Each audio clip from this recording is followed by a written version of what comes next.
This cold email template has booked over 1,000 meetings for my agency. It's worked for years, and in fact, it hasn't only just worked for my own agency, but I've used this on dozens of my clients' businesses, ranging from software development, website development, graphic design, virtual assistant placement, coaching, consulting, and just about every other B2B service you can imagine. In today's video, I'm going to break down what this template is and how you can use it for your business. Okay, there's going to be two parts to break down and then core sections within each of these parts. We have the subject line, which you obviously know will be the thing that gets a lot of attention of the email. And then we have the actual body copy. This is where we're conveying what our offer is, and we're trying to build enough trust and interest of the prospect to get them to go ahead and book a call.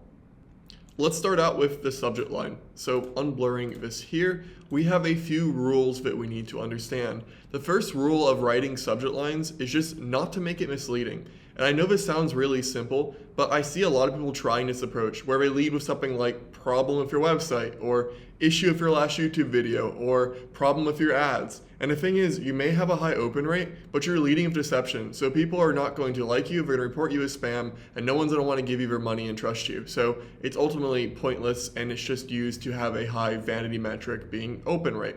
The second rule here is not to make your subject line read like a newsletter. This is supposed to be a personal email between two people. This is not supposed to be like a newsletter, right? 5 things you can do, the top 10 reasons, you need to be trying this. We want to make this look like a conversational email. And that moves into rule number 3, which is make it conversational. Consider what would an internal email look like. This is one of my favorite things to consider. Like inside a large company, if 2 people are sending an email to each other, what would it look like? Maybe it'd be just question or idea for first name or content idea or about this. Like just consider what would an internal email look like and make your subject line like that.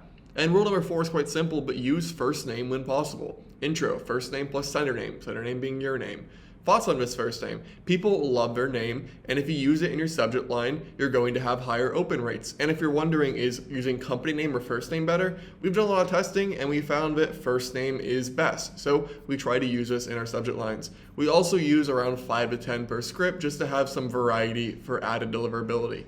Subject lines are pretty basic, but now for the email body, this is where the real value is. And I break my email body into 7 core areas. So we're going to break down each of these 7 sections. Now, each section may only be a sentence, but they're each very important. So let's start with section 1. This is going to be what I call a segmented introduction. The reason we're calling this a segmented introduction is when we're building our list, we want to make sure that everybody we're reaching out to has similar attributes. We don't want to reach out to all business owners and treat them the same because they're not the same. So generally, we break this into 2 core categories. We have emotional segmentation, logical segmentation, and then in rare cases, if you're just not going to do this, no segmentation, but I don't generally recommend that. So emotional segmentation would be finding some connection point or personalization between you and a prospect. You can either do this by personalizing every email or by finding a group of people with similar attributes and leveraging that personalization from one to many. For example, location, targeting people in your hometown and mentioning that you're from the same place. Hey, first name, I saw you're also from Stuart, Florida, small world. That's the example that would apply to me, not to you, but you get the concept. Number 1 would be logical segmentation. Essentially, we're filtering by something that gives us context into the business. For example, if a business is running ads, well, we know that they want to acquire clients or get customers, and we know that they're willing to spend money. So if we know they're running ads, our copy could be specific to somebody running ads. So the first part is that segmented introduction. It's just a single sentence where we say, hey, this is what connects us to you, emotional, or this is what we know about your business. Hey, first name, I saw your ads on Facebook. That's it. We're just showing we've done some research or at least have a connection point. And this is a step further than most people get. And this is hugely important. Across my own campaigns and all the clients I've worked with at Done For You Meetings, my agency, this has been one of our key differentiators.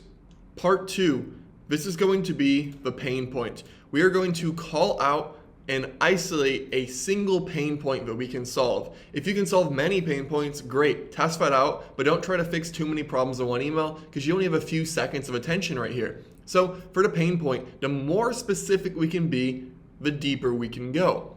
So for example, if you have a list of businesses, well, you can't be very specific on their pain point. But if you have a very specific list of certain businesses, medical devices, B2B software companies, fashion e-commerce brands.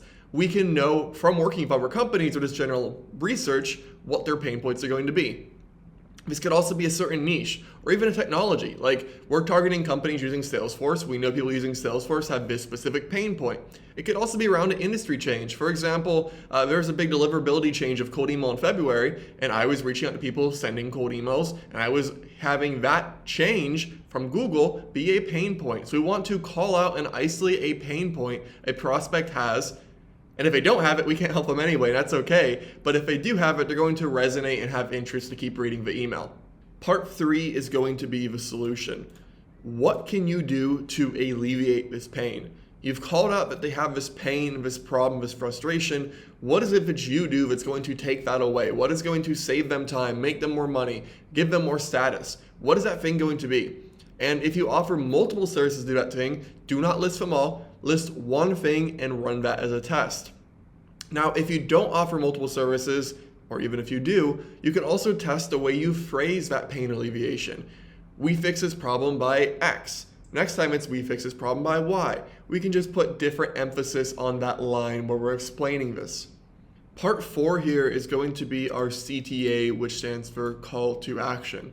This is where we're going to ask the prospect to trust us and take a next step. Ideally, make this as easy for them as possible. It could be that we'll provide them ideas, or can we share more information? Something where all they have to do is respond with generally a yes or a no answer. Now, there are plenty of use cases for using lead magnets or even going direct to a meeting, but for the most part, just getting general interest and building a conversation is going to be your best bet. We also want to consider how competitive your industry is and how much demand there is for what you're selling. If you are selling lead gen for realtors, I'm sorry, you are not special, and there is a lot of competition. You need to do something for a prospect to build trust. Where if you're in a less popular industry, if a service is very much in demand, maybe you can go directly to a meeting. And this, like every other variable, should be something you test. We should test soft call to actions, hard call to actions, value-oriented, conversational, and everything in between. And part of the reasons why we're isolating these different sections is because we can test them. We know what we can isolate to test. If we just changed everything at the same time, we wouldn't know what was working. Now, if you do want to get really in-depth on call to actions, I actually made a whole nother video going over them, which will either be linked in the description or you can find it on my channel by searching CTA. The 5th thing here is going to be your signature. And yes, we're going to do a basic signature. Your full name, your position, ideally founder or owner, or we don't want to put like sales rep here, but you get the idea, something of authority if possible. If not, maybe just remove this part. Your company name, your local address, again, when relevant. If you're in the UK targeting companies in the UK, use your address. If you're in, I'm just making this up, Mexico targeting companies in the US, maybe don't. Or if you're in the US targeting companies in, I don't know, Australia, maybe don't. I normally only use an address when it's in the same country I'm targeting. Also, same thing, a phone. Now, if you're not going to answer your phone, do not put this. But if you do put your phone and you use it for lead generation, some people, especially more traditional local businesses, will call that phone number. So definitely have this if you're going to use it. Now, the final thing we have here, actually second to final, is our PS line. So a lot of people actually start with reading the PS line, and it's a really important thing to have. Now, this is where I like to showcase some social proof that I couldn't fit in the course script. This might be a case study or a case study page or a link to my YouTube channel. Like a very common one I have here is PS, if you want to see what clients have to say about us, check out over 75 client reviews here, and I link them to my review page. Or PS, if you want to see more about my strategies of cold email, you can check out my YouTube channel here. Just something to increase trust with a prospect, because they're getting a lot of these emails, and if we can put something here that's easy to read and separate you from the rest, fantastic. Now, our final part here, this is the unsubscribe. Now, I'm not going to get into the legalities, I'm not a lawyer, but I like to have an unsubscribe option, normally a reply to unsubscribe, so I don't like using links. Makes me feel comfortable. Do you need to do one? I don't know, but I always do one for myself and all my client campaigns. And there you have it. That is the 7 parts to writing a cold email. Now, if you find this helpful, go ahead and subscribe. I post videos on cold email and prospecting regularly. And if you want to work with me to build out your whole cold email and client acquisition system, there is a link below to my website. It is growb2b.io, where you can apply to work with my team to build out your client acquisition systems. I will see you in the next video. Thank you for watching.